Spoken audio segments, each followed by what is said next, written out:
This is how I remove the stress. There's no stress out here. You just forget what's going on in the world and don't look at the news. And just come out here and pretend everything is okay. And relax.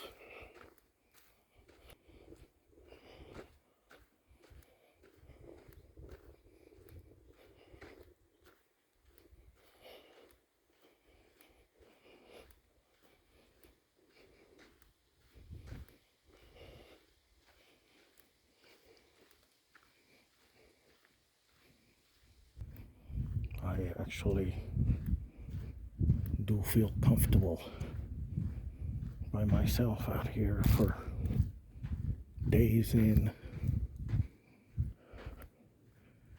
But the longest I've been out on my own camping and hiking has been 7 days. After that, I need my bed and a real shower.